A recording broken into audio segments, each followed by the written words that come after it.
Hello and welcome to all the students. Today in this video lecture, we are going to discuss about one of the most celebrated theories in biology, that is the theory of natural selection given by Charles Robert Darwin. So, in order to understand how evolution works through natural selection, which Darwin said, we first of all need to understand what evolution is. So evolution is nothing but a slow, very slow, gradual change in living organisms according to the surrounding they live in.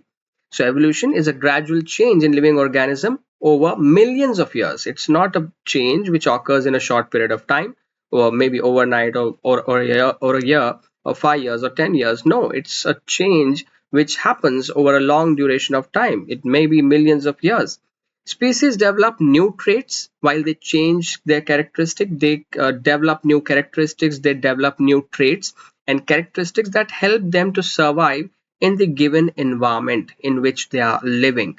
And they are just trying to adapt to the environment in which they are living. And while doing so, they are changing something inside them. They are changing their characteristic, they are changing their traits, and they are trying to adapt according to the environment. This process explains the diversity of life on Earth. So, in this process, what happens? New organisms arise from the pre existing ones.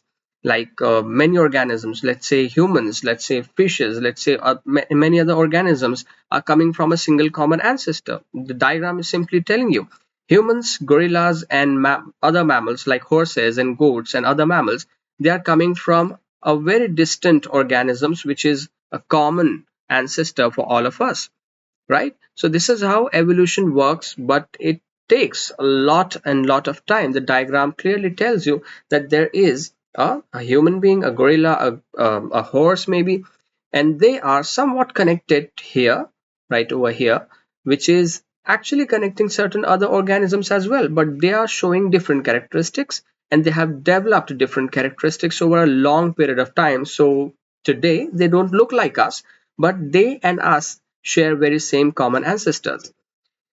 Now let's talk about the person who actually tells that how evolution worked through natural selection. He's not no one but Charles Darwin, the father of evolution. He's called the father of evolution as he has given the theory of natural selection. He is called father of evolution. Charles Darwin, 1809 to 1882, was a British naturalist and a scientist, a biologist, you can say. He revolutionized the understanding of life on Earth. Yes, he revolutionized the understanding of life on Earth. How exactly? By giving the theory of natural selection, by studying innumerable specimens, by studying innumerable animals on his voyage while he was on a voyage on HMS Beagle. We'll talk about it in a few minutes. By this theory of evolution by natural selection, this was the theory which he given to the world, and the whole understanding of life on Earth literally changed forever. Darwin spent over 20 years gathering evidences. He spent over 20 years of his life. 20 years, it's a long period of time for a human being to do something, to dedicate his life to something, to a subject, to something which he likes, which he loves. 20 years of his life Darwin spent into the nature, like gathering all the specimens and looking for animals and looking for their characteristics and noting down their characteristics and exactly trying to know how nature works. He spent 20 years of his life doing so. Later, he published The Origin of Species in 1859. This was the year when Origin of Species, the book which he published on the basis of his evidence which he got from the voyage of HMS Beagle and apart from it. So, The Origin of Species is a book written by authored by Charles Darwin. It was published in 1859. These are some specific objective information which can be there in the questions as well. One of the most influential scientific books ever written. Yes, it is one of the most influential scientific books ever written on earth because it literally changes the mindset. It literally changes the idea of living beings and the diversity present on earth. Before the theory of natural selection given by Charles Darwin, it was like not clearly understood how the natural selection works, or how the nature works, or how this diversity, great diversity in living organisms actually arises. But Charles Darwin has proved how exactly it arises with the help of evidences which he gathered from over 20 years of his life. Now let's talk about the infamous voyage of HMS Beagle. HMS Beagle, it was a ship, as you can see. HMS stands for Her Majesty's ship. Remember, this era which we are talking about, it's a Victorian era, and Queen Victoria was ruling Britain at that point of time. So HMS Beagle is Her Majesty's ship. Sorry, voyage of HMS Beagle. Darwin, young Charles Darwin, in 1831, young Charles Darwin embarked on a 5-year voyage that would change our understanding of life on Earth forever. He started his voyage in 1831, and the HMS Beagle came back to Britain in 1836. So the time period becomes of 5 years. It becomes 5 years from 1831 to 1836. 5 years continuously. Charles Darwin was on a voyage. He was traveling around the world. He departed from Britain. He came to Africa, and afterwards he crossed the Atlantic and North America, South America. He went around South America, and then New Zealand, Australia, and certain other, as you can see in the diagram itself, from New Zealand, Australia, and afterwards South Africa again, crossing the Indian Ocean, and he came back to home. He came back to his home, like in Britain. So in 1831, he started his voyage, which lasted 5 years on the ship HMS Beagle. It was the ship's name, HMS Beagle, Her Majesty's ship. And he found innumerable specimens, and he observed organisms all around him, all around the world. And he found organisms which are present on mainland, and as well as organisms of the same species but with a little bit differences on the islands around the mainland. And this actually tells this actually made Darwin understood how nature works and how exactly the variation arises in any organism. And his key destinations, where he understood this fact that small changes are occurring in living organism over a long duration of time. Some key destinations where he found this fact was Galapagos Island and South America, as well as Australia and Pacific Islands. These were the places which are highlighted in the Darwin's historic journey. Darwin's key observations, which we can discuss here, some key observations, although he observed a lot of things, okay, a lot of things, a lot of animals, lots of plants, and lots of insects and other mammals, you can say reptiles and aves and other organisms, obviously. But some organisms are clearly highlighted in his book. Those organisms are finch, which are later called Darwin's finches, after Darwin's name. Darwin's key observations include: during his voyage, Darwin made remarkable observations that challenged existing beliefs about how species came to be, how species came into existence. So this belief was actually challenged by this theory of natural selection given by Charles Darwin after he observed and he understood how nature worked. What Darwin discovered was finch beak variation. This is one of the most influential observation you can see clearly in his book Origin of Species. Finch, the beaks variation of finches. In this diagram, you can clearly see on the right, there are finches which show variations. You can say in this diagram we can see there is a finch. Finch is a bird, a simple small bird.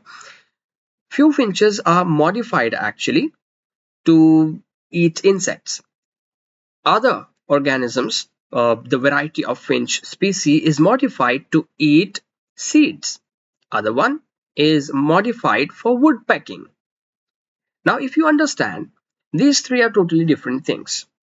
And in order to carry out these things, to eat insects, to eat, we can say seeds, and to woodpeck, all these three activities needs totally different characteristics of a beak. You cannot actually do all these three things with the same type of beak.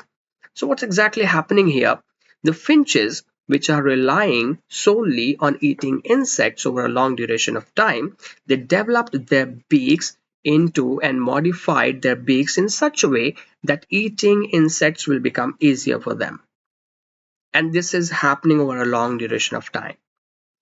Afterwards, few finches which were relying on eating seeds, fruit seeds you can say, and seeds of the trees and plants, they modified their beaks in such a way that the seeds will get easily caught up in their beaks, and they would be easily eating it.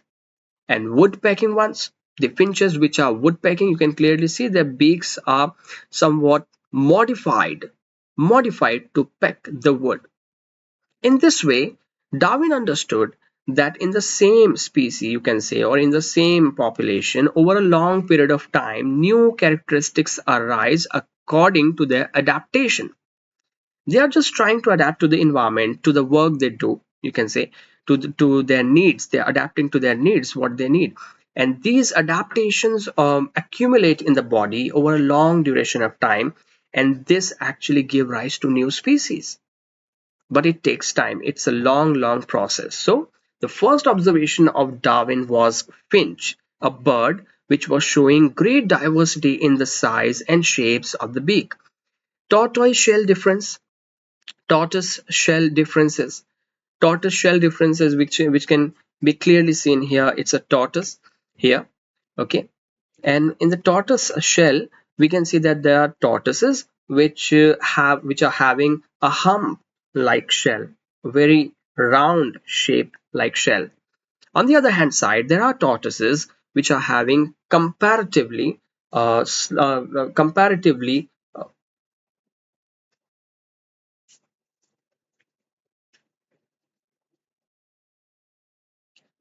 next observation which we have is in the form of tortoise shell differences.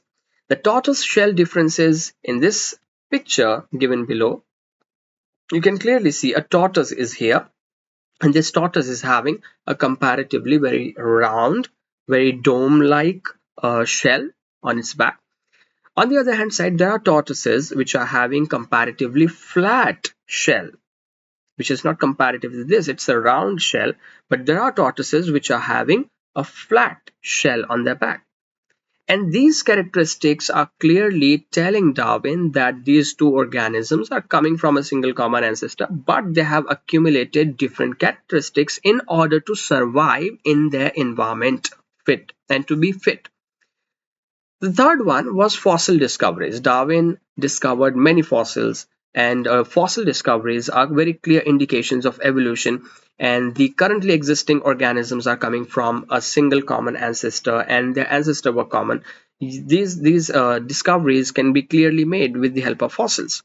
Then species adaptation pattern. Along with all these things, Darwin understood how exactly species adapt according to their environment, how a bird will adapt according to its environment, and in the very same environment how a tortoise will acquire new characteristic in order to survive in that environment.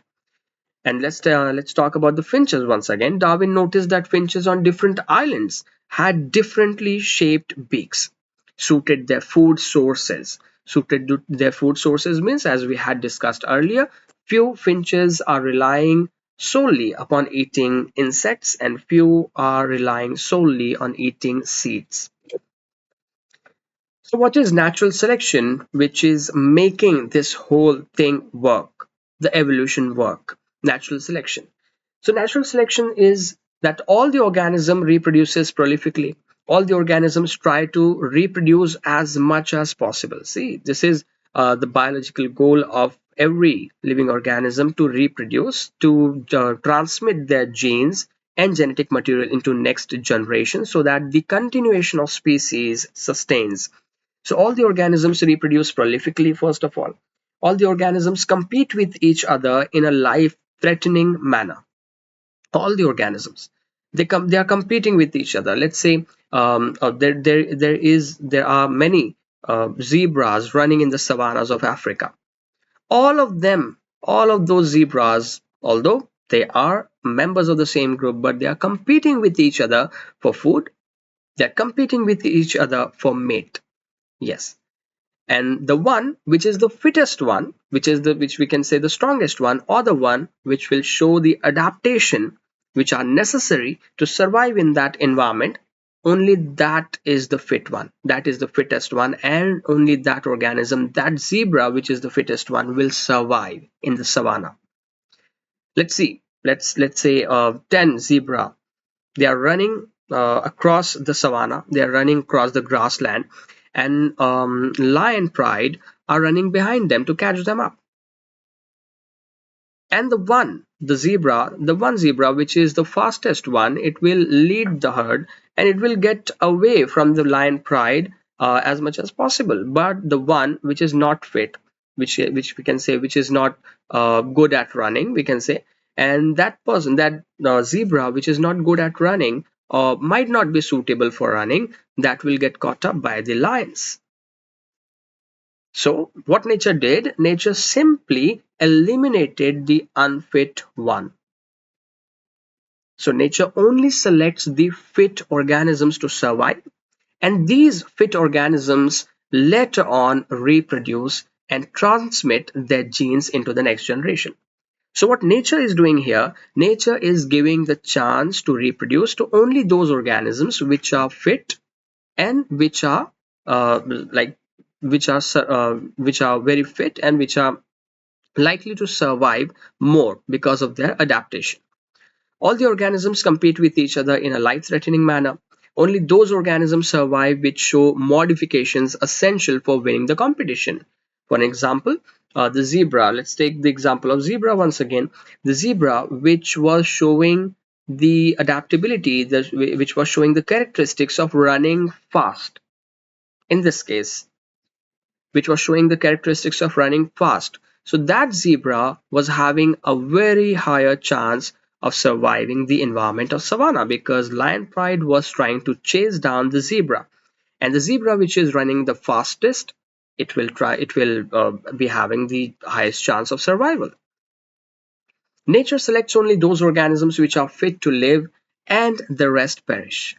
As we had already discussed, that nature is doing what? Nature is simply selecting those organisms which are the fittest one, and nature is simply eliminating the organisms which are not suitable to live in that environment. They have not modified themselves to according to the environment.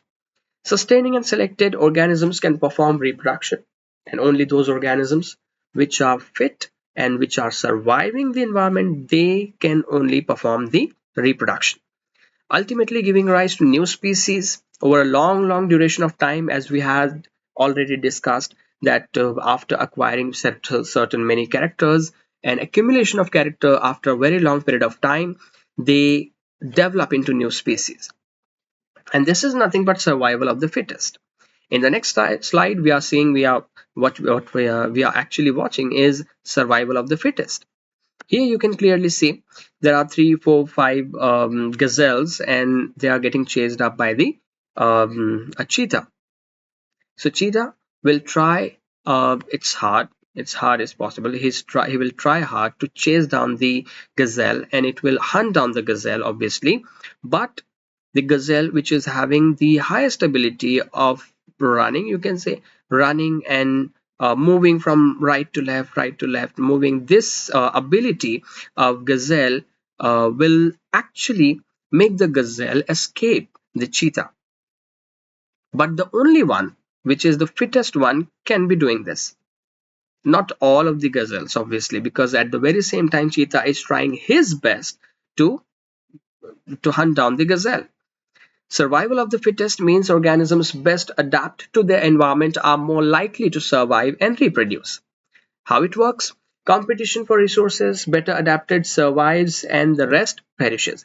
What is the importance of Darwin's theory of natural selection? Darwin's theory revolutionized our understanding of life, obviously, on Earth, and it continuously influences the science today.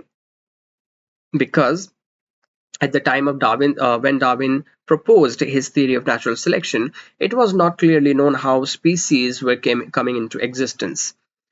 It was not clearly known, although there were theories given, but they were not as far at par to the Darwin's theory of natural selection, which is based on evidences. Darwin's theory revolutionized our understanding of life on Earth, how life changes from less developed to more developed organisms. And what is the scientific impact of Darwin's theory of natural selection? It is the foundation, it is literally the foundation of modern biology. This is what Darwin's theory of natural selection is, something which we consider as the basis of modern biology. Advances in medicine and genetics, obviously, because Darwin not just explained how species comes into existence, how species are developed from pre-existing species and new species arise from pre-existing species. Darwin does not only tells this fact, but he also adds the importance of genetics in this. In this way, we can develop medicines. We can, by considering the genetics of any organisms in modern science, understanding biodiversity, how this biodiversity works, and most importantly, how this biodiversity which we see around us is actually interconnected, and their exact role in the ecosystem. That is something which we can understand by the theory of natural selection given by Charles Darwin. Now let's come down to the summary. It's nearly the end. Darwin's theory of natural selection. Natural selection is the process in which organisms with favorable traits survive. The organisms which have developed the specific traits, the specific characteristics which are required to survive in that environment, only those organisms are going to survive, and the rest will perish. And they reproduce more successfully, obviously, because they are surviving, they are having characteristics to survive, they are having characteristics to escape from the hunters. So only those organisms will be able to reproduce more and more and more and transmit their genes into the next generation. This theory explains the diversity of life on Earth and remains fundamental to modern biology. This theory of natural selection explains the diversity of life on Earth, because if you are asked a question how this diverse species, how this diverse environment came into existence, there is no logical scientific explanation for that apart from natural selection. Natural selection, nature selects only those organisms which are fit to survive. And in order to become fit, an organism must acquire few characteristics which are necessary to survive in that given environment. Thank you for watching. And if you like the content, if you like the explanation, and if you want me to make more of these explanation, please subscribe the channel and you can share it to someone who is in need of this explanation. Thank you.